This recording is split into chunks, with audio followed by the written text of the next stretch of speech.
And I just said, I want to do movies that have hope and love and redemption and laughter and things that Hollywood used to do before the 60s, because the 1960s changed everything for Hollywood, where they started making the anti-hero, the bad guy, the good guy. Right. Let's glorify this person now. You look what sitcoms doing today. The dad's always kind of a fat doofus guy. The mom's always hot. The teenage kids are always making fun of dad. And I think that has helped to contribute to the breakup of the American family, because they just don't. 100% agree. Yeah, even in the cartoons, you look at Family Guy, you look at Simpsons. The dad is just a dork and an idiot, and the kids, everybody's smarter than dad for the most part. So I want to do movies that had a positive influence. Hey everybody, Matt McMorris here. Really excited about today's guest here on Grace Beyond Sunday. His name is Kevin Sorbo, and I'm going to tell you all about him, and we had a great conversation that I'm excited for you to be able to hear. But first, would you do me the favor? I have to ask, right? Because this is how it works on here. Hit that like button, hit the subscription button if you haven't already. Share this with your friends, let people know about it. We want to bring good, wholesome Christian content to people, and so you can be a big part of that in helping us. There's enough junk out there for people to watch. We want to try to bring interesting conversations that help us understand Scripture better, that help us understand our faith walk. And I had a good conversation about some of that with Kevin today. Kevin is an actor. He's been acting for over 40 years. He's a director. He's done a lot of different great work, and super nice guy. We had a great conversation, really thoroughly enjoyed my time talking to Kevin. We're going to talk a little bit about the movie that just came out called Left Behind, The Rise of the Antichrist. And so if you grew up on some of those books or the movies, then you're going to enjoy that. But even more than that, we talked about faith, and we talked about his life as an actor. We didn't have a long conversation because he's doing 9 or 10 hours a day when we recorded this, talking about the movie, because this is before the movie has come out is when we had this conversation. And so he was doing a ton of kind of marketing and whatnot for this. But he's known best for his roles in Hercules and Andromeda back in the 90s. But since then, he's done over 80 movies, and he's got I think he said 5 movies that he's working towards and 5 movies he's working on. He's just got a lot going on, and he's really trying to produce a lot of faith-based or faith-positive content. Maybe not all Christian per se, but all good, wholesome stuff. But a lot of it is even Christian-based content, and so he's got a lot of that kind of stuff that he's working on. And he's just finished up with Left Behind, and that's now being shown in something that I think would be a worthwhile time spent for you and your family watching a movie like that. He's an actor, a director. He's everything else in between. He's done a lot of stuff. But what's great about Kevin is that he's also a Christian. And he's a Christian whose faith has not always, like so many of us, he's got a faith that hasn't always been easy to live out. I mean, he's in the movie industry, and we talk a little bit about how he got into that industry and whatnot. And so it's an interesting conversation. But I asked him, I was like, how do you think this has affected you in the finances that you could have earned and in the roles you could have played? And so he gets honest about some of those things. But what I loved about the conversation is he said that he would do it all again, in the sense that he really truly believes that he's put on this earth for a bigger reason than just to make blockbuster hits. And there's a lot of actors, and he talks about this in our conversation, a lot of actors that may be believers but aren't necessarily standing up for those beliefs. And so I'm thankful for a guy like Kevin. And look, I know if you get down into the theological weeds, maybe you agree with Kevin on some stuff, maybe you don't agree with Kevin on some stuff, and that's okay. You don't have to think that Kevin is right on everything for this to be a good conversation, and I think it's a conversation that you're going to enjoy, and I certainly am thankful that he took the time to spend it with me. So here's the reality.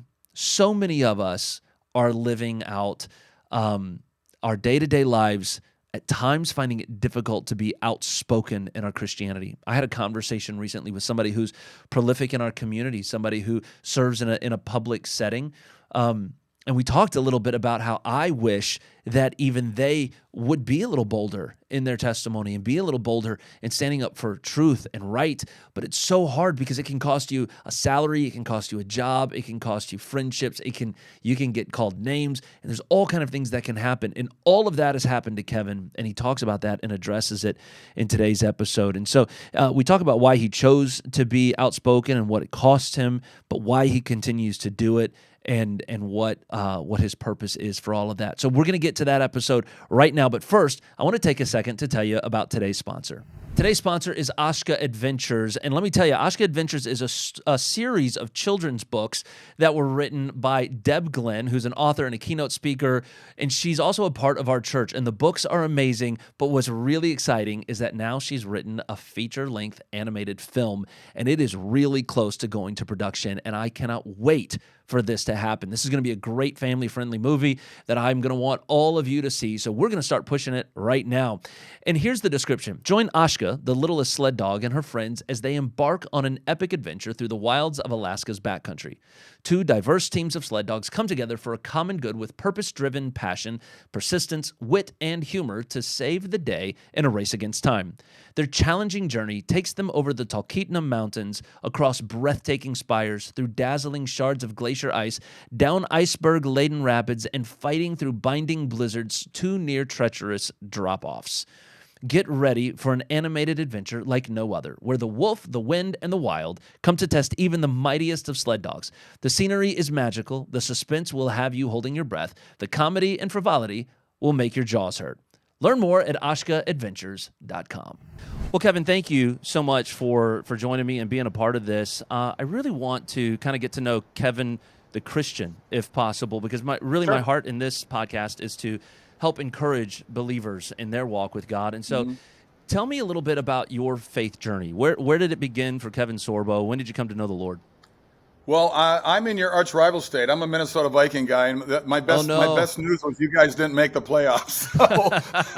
But I predicted. I said, I think I'm losing you. I think I'm losing you. Oh, sorry, folks. We're not going to be able to continue. I knew in the first round. I said the Vikings aren't going to beat the Giants because our defense was horrible this year. I mean, we had 13 amazing wins. I think all by 12 of the 13 or 11 by 13 or one score or less. So we got lucky to get as far as we did. We got a decent offense, but boy, does our defense need work. Well, and the Packers only had a decent stretch at the end, but they weren't. Yeah, they weren't a Super Bowl bound team. They came alive, no question. But I got a brother lives there in West Allis, and he became a Packer fan. He used to be a teacher and the wrestling coach at St. John's Military Academy there in Delafield. Okay. And I said, you become a Packer, and then you were never a Viking fan. I said so. But anyway, my journey. I'm typical Minnesota, Scandinavian, Norwegian kid. We grew up in a Lutheran church, St. John's Lutheran Church. I grew up in a little town called Mound, Minnesota, which is on the western shore of Lake Minnetonka, just outside the Minneapolis suburbs there. And I've always had a faith. I think there was a couple things that certainly furthered my belief. I never stopped believing. Sure. I always tell people that atheist friends and agnostic friends or people just attack me on the internet. And I go, so you're going to tell me that something came from nothing, that everything just happened, all this billions of stars, it just happened just by accident. And I don't know. I don't know how God started. We'll know that answer one day. There's no doubt we will know that answer one day. But to me, it's like you can't get something from nothing. I tell people, who made the car you're driving? Well, somebody made it. I go, exactly. Somebody made it. So my faith has always been there. But we had a really good youth pastor at my church growing up. Yeah. And he had on Wednesday nights, like after football practice, basketball practice, we'd go to church. Obviously, teenagers and members at the church. And his place was called The Room, where it was basically two of the Sunday school rooms. They took the curtain apart. They had bean bags and couches. And we'd hang out with Pastor Lee, and he was a cool guy. He was like 23, 24. So I felt like I could relate to him more than our pastor, who was like in his 70s when I was growing up as a kid. That he to me was just a scary guy, and everything was hell and brimstone and fire, and we're all, don't breathe, it's a sin, Right. So, but Pastor Lee was just a cool guy, and that made a big difference in my life. And my parents always were strong Christians. My father passed away about 10 years ago, but my dad was my best buddy, and he was the best man at my wedding. He was my golfing buddy, and I miss him every day. And it's just, I'm very lucky. I grew up in a community that was great for education back then. Today's public schools, great for community involvement. Great, everybody. I think like 5,000 of the 7,000 people in that town would show up at our football games. So it was just fun. It was just a great place to grow up. My best buddies are guys I've known since grade school to this day. Yeah. So growing up in a Christian environment, what then led you into the movie industry? How did you get started? And when I was in fifth grade, our school took a field trip into the Guthrie Theater. It's a very famous theater in Minneapolis, it's the St. Paul area. And it's a lot of Broadway plays start there before they even move to Broadway. Like The Okay. Lion King is a perfect example of that. So Sure. we went to see The Merchant of Venice. And I don't know what the heck they're saying because I was 11 years old and it was Shakespeare. So Yeah. it was hard to follow it and figure it out. But I was mesmerized by the actors on stage. And that really set the tone for me. And I told my mom that night, I said, I want to be an actor when I grow up. And she said, that's nice, dear. But, I was a jock. I was a football, basketball, baseball guy. And as a jock, you made fun of the guys in the drama Yeah. classes. And even though I'd walk by, Mr. G was our drama coach in high school. We'd walk by, yeah, a bunch of wussies. But then I'd be peeking in there and say, what are they doing in there, And I always joked, I said, but guys, the best looking girls are in the drama class. You know that. But the seed was set for me. And then in my college years, I started getting involved with some acting classes, and I started getting involved with commercial work. I signed with Okay. an agency in Minneapolis there because Minnesota, a lot of people don't realize their national headquarters for like Target and Best Buy and 3M and General Mills and all these companies. So I did a lot of Yeah. commercials during my college years. So I had that all important Screen Actors Guild card, that SAG union card before I moved to LA. So the seed was set early for me, and by college time, I wasn't worried about the click world anymore. And I said, you know what? I want to be an actor. I had a double business major, but I had a minor Sure. in drama because I knew what I wanted to do. Sure. So what was your spiritual life like in those college days? Were you passionate about the Lord? Were you attending church still as you were growing up into adulthood? Yeah, there was a church I used to go up there in Moorhead University. I went to Moorhead State University, Fargo Moorhead area. But it was more. Like I said, I've always been a Christian. I'm certainly not a perfect human being in any way, and I think that's the biggest thing that agnostics and atheists, you guys think you're better than everybody else. And I'm going, you know what? And in some cases, there are some people that holier than thou, and you better follow Jesus, you better do that kind of stuff. I don't think that's what God, Jesus and God called us to harvest that way. I want to do movies that inspire people, to give them hope, because I think Yeah. hope is the biggest thing missing in the world right now. I think the biggest killer of not only in America, but the world is apathy. People just giving up, and they've let fear rule their lives. That's government's favorite weapon is fear, and we saw it played out full time during COVID. I mean, I tell people now, I go, well, what has changed? COVID still exists. Why are we not wearing masks 24 hours a day? Why aren't we 6 feet apart? Pardon me, I got kind of loud. I got a helicopter going overhead right now. No worries. But it's fear is what government loves to do. And to me, I said, look, this is a trial test. They wanted to see how much they can make us, don't go to church, right? During COVID, really? Right. Can't go to church. And if you do, don't sing, don't go out loud. But the strip clubs are open. Apparently those are Right. essential. Liquor stores are essential. None of it made any sense. Don't go to parks. Don't go walk along the lake or the ocean. I mean, it was insanity, and people actually paid attention to it. You got crazy states like California that arrested people walking outside by themselves without a mask on. And I'm glad I moved to Florida 4 years ago. So I left the worst governor in the country for the best governor in the country. I think Right. DeSantis is a rock star, and he's a lion. He's not afraid to speak the truth.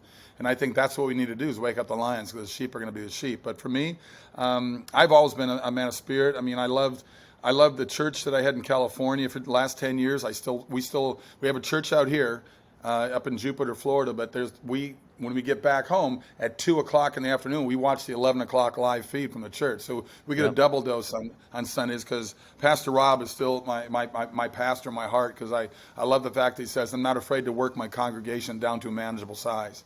Because There you go. unfortunately, I think a lot of churches and a lot of pastors out there have become woke. And they listen, and I do a lot of speaking about it. I do a lot of pro-life speaking, Christian education events. And I say, look, pastors out there, you work for God, not for government. I think you need to remember that. Yeah, you're really, and I say this as a compliment, you're really outspoken about this stuff, which is, I would guess, and correct me if I'm wrong, I would guess that there's more believers in Hollywood and in that industry than we're aware of, but many of them are very quiet about it. You wouldn't even necessarily know. Yeah. Why the outspokenness? You talk about waking the lions. Where does that passion come from?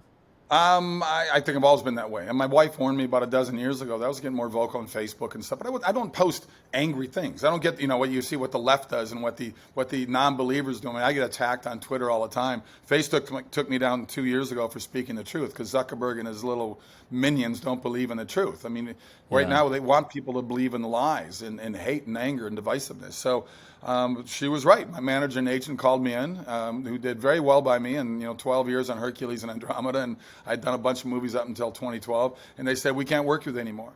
And I said, why? And I said, well, because, then some studios, you're being a Christian and conservative. And I went, wow. You guys are the ones that scream for tolerance for decades and freedom of speech for decades, but they're hypocrites like all the rest of them are. Sure. I mean, it's do as I say and not as I do mentality. These are the same people when there's a shooting somewhere, they got to get rid of guns. And the same A-list stars that come out and say that are the same ones that just killed 100 people in their last movie with guns. So that always maybe blows me they should away. start walking the walk. They're all just they're just filled with such hypocrisy. I got tired of it, and I'm not afraid of it anymore because all these people that attack me, they don't have the guts to come up to me in public and say something to me. I'm willing to have an open discussion with somebody. I'm not looking for a fight. I'm looking to have a good debate. But these people are people. I honestly believe I did a documentary on the people not only attack me, but like Antifa people and stuff like that. If I could talk to them one-on-one and do a documentary on them, and I won't show their face because they all cover their faces up, don't they? Right. They don't want to let people know who they are. That tells you something right there. Oh yeah, they don't have the guts to even do that. Yeah. But to me, it's like I bet you the majority of these people hate who they are. They look in the mirror and hate what they see, and their lives didn't turn out the way they wanted them to turn out. They maybe had one or two failures, so they gave up on life. They just, they blame a God they don't believe in. They blame the world, the government, everybody else. Please take care of me now, and. Yeah. It's interesting that I think, if anything, these people need prayer, our prayer, more than anything else, because these are lost souls that want to drag you and me right down to the black hole they're living in. And all their anger does is make their lives more miserable because it's like a cancer. It's like being an alcoholic. You have to want to help yourself. Sure. When your agent dropped you like 12 years ago or so, what do you think that, and some of this is speculation, what do you think that did for your career? From maybe finances is probably the way to kind of answer, did it just not destroy you because God's blessed you, but like from what it could have been? I assume it's drastically different. Sure. Yeah, because, all of a sudden I'm not going to get called in to do any of the bigger movies anymore or the new TV shows. I've seen plenty of TV shows in the last 12 years that have been perfect for certain roles. I see it every year. But then I look and I said, it's fine. They owe me nothing. Hollywood owes me nothing. I've had a great career with them. And then I knew enough people in the business. I've been in the business for 40 years. I hate to admit it's been that long, but it's been 40 years. And I know a lot of people. So I formed Sorbo Studios. Go to sorbostudios.com. My wife and I, we formed that. We've been doing our own films since. I've shot 60 movies since they got rid of me. And so it's some we're able to, get funding for on our own, but some that are already funded, independent movies that come to me and say, hey, do you like this script? Like God's Not Dead is a perfect example. Pureflix came to me and said, hey, what do you think of this character? You're comfortable playing an atheist? And I said, sure, I know people like this. I'm happy to play this role. I joke all the time. I played an atheist college professor, and I say, I'm sorry, that's redundant. I played a college professor. That's all you got to say. So pretty much covers it. But I'm telling you right now, you hit on the nail. There are a lot of, we're the Christians, even conservatives or Christian conservatives, we are the new people in the closet. Because the gay community's out of the closet. Now, we're the ones that got to be in the closet. Right. And I just said, I'm not going to be in the closet. I'm going to do, this country, as you know, is founded in Judeo-Christian values. You can hate God all you want, but this country exists. This great country because of people that were people of faith. Yeah. Well, and you decided to go ahead and hit both of them, be a Christian and a conservative, and be outspoken I'm a double leper in Hollywood, yes. So when you went through that process of getting dropped by your agent, because here's what I'm trying to get. There's so many people that are not nearly as public as you, but that struggle with being bold in their walk and their testimonies for the Lord. So what was it like? Now you look back and you say, oh yeah, that Hollywood doesn't know me anything, I'd be fine. But in the moment, I'm sure it kind of was a kick in the gut. How was that personally, and how did you get through that in that moment? Well, I wasn't surprised by it because my wife and I talked about it for 2 years leading up to that point. Sure. So when they called me in, and I knew when they're both going to be at the same office because the manager was at least 15 miles away from where my agent was, and in L.A., 15 miles is like an hour and a half drive. So Yeah. I knew that when they were together, I said, "Oh, this is going to be like an intervention." I knew it was coming, so I wasn't surprised about it, but I was okay with it, and I felt comfortable with it because I knew God would open another door for me, and He did. And really, my first unapologetically based, faith-based film was really a movie called What If. Now, What If is written by the same guys who did God's Not Dead. In my book, What If is my top 3. It's a better movie than God's Not Dead. Really? If your viewers have not seen What If, I highly recommend it. And it was funded by Jerry Jenkins, and it was directed by Dallas Jenkins, who's now doing something called The Chosen, which has gotten quite large. A little minor success. Yeah, it's done okay. Yeah. So you did What If, you've done God's Not Dead, you've done all of these movies that have a message, that have some intentionality to them. I would say, in many ways, in the faith-based world, you're one of the most, if not the most influential actor. What is that like for you? What drew you to that? I mean, because I would assume you could, even in the independent world, you could make more money doing independent films that don't have some of those messages. So so why this? Because I think this has become sort of the road and the path and my calling to do this. I mean, I'll even give the writers, they wouldn't even make Hercules the same way they did it back when I shot that show from 1993 to 2000. Because even though it was mythological, they had a lot of good morality in the show, which I thought was great. Yeah. And they wouldn't do that today. They'd do a whole different show. They'd make Hercules a transgender or something. They would change all that. And that's just the truth. It's a fact of what they're doing right now. And I just said, I want to do movies that have hope and love and redemption and laughter and things that Hollywood used to do before the 60s, because the 1960s changed everything for Hollywood, where they started making the anti-hero, the bad guy, the good guy. Let's glorify this person now. You look what sitcoms do in the day. The dad's always kind of a fad doofus guy. The mom's always hot. The teenage kids are always making fun of dad. And I think that has helped to contribute to the breakup of the American family, because they just don't. 100% agree. Yeah, even in the cartoons, you look at Family Guy, you look at Simpsons. The dad is just a dork and an idiot, and the kids, everybody's smarter than dad for the most part. So I want to do movies that had a positive influence. Not every movie I've done is great. I admit to that. There's some really horrible movies that I regret doing. But for the most part, in the last 10 years, I've done movies that I'm pretty proud of, and I'm going to keep doing movies that hopefully speak to people. I like a good Avengers movie too, with all the visual effects, but it's like a roller coaster ride. I want to do movies that people walk out and go, "Wow, that was interesting. That was kind of a cool movie. I can identify with this guy, or this person. I know someone like that. Whatever it may be. I want to do movies that make people think about it and talk about it afterwards." Yeah, I identify whenever we watched one of the Thor movies the other day, and I always tell my kids, we just look so much alike. So that's really, I identify with Thor just because of really the physical nature. With these movies that you're doing, what's the difference? Just because I think it'd be curious. I'm curious the perspective on this. A movie that you do, the budget for that compared to let's take if the Avengers, and they're going to do a movie like that. What's the budget difference in a movie like that? Maybe you've got. We'll talk about it in a minute. But like Left Behind, about $295 million difference. They do $300 million movies. I do $5 million or less movies. And, that's catering budget on movies like that, like a movies like the Avatar. But we do really good movies. The scripts are just as good as anything in Hollywood. We just don't have all these, $200 million of visual effects. We do movies that speak to people and hopefully motivate people. And, every time we've been funded for anything, it's been a God thing. We're always trying to get money. I do the minimum. I'm still DGA. I'm still SAG. I'm still in the union. So when I take direct and when I act, I take the minimum. I don't sit there and take. I made a lot more money in Hercules and Andromeda. Trust me. But I want to do movies that have a better effect on people, and that's what I'm going to keep doing. And by the way, I hate to say this, but we got to be done in 5 minutes. I've got so many interviews today that I've got a hard out in 5 minutes. So tell me about, you've got another movie coming up. You got several movies you said coming up this year. What do you got going on this year? And then tell me about Left Behind, because I know that's coming out this month.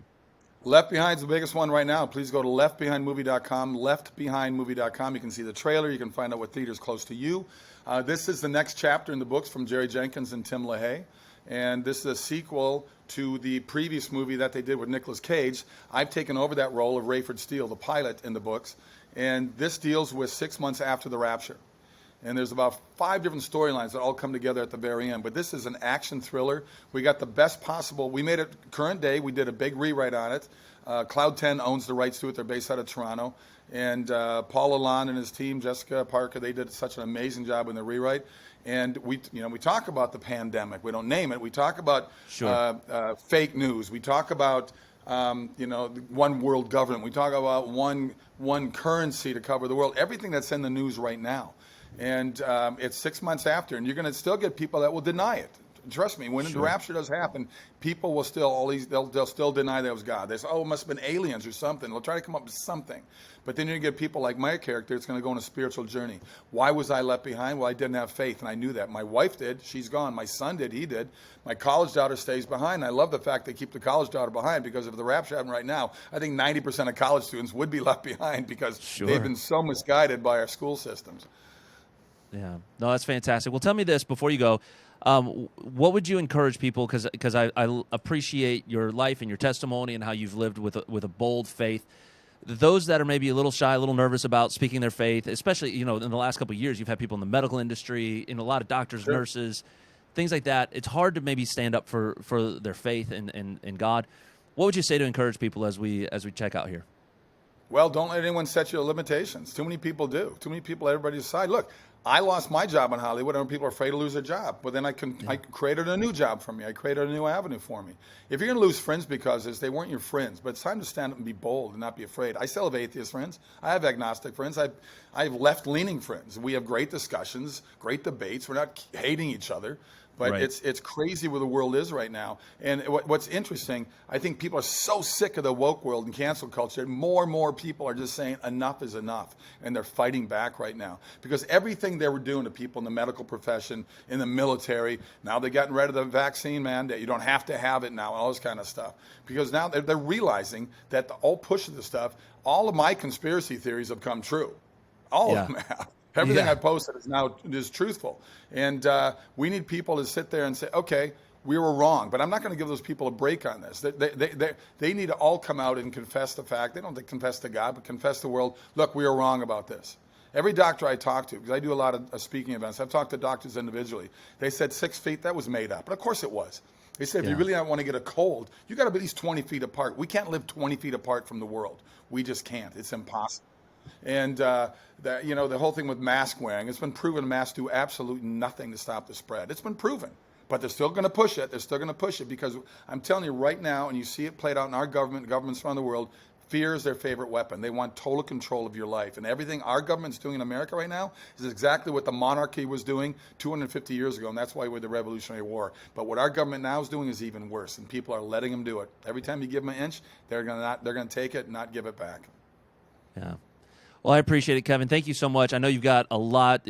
Before we started to hit the record button, you said you're doing 9-10 hours worth of interviews, and I appreciate you taking some time to join us here on this podcast. And God bless and good luck to Left Behind, and we'll hope everybody will go see it.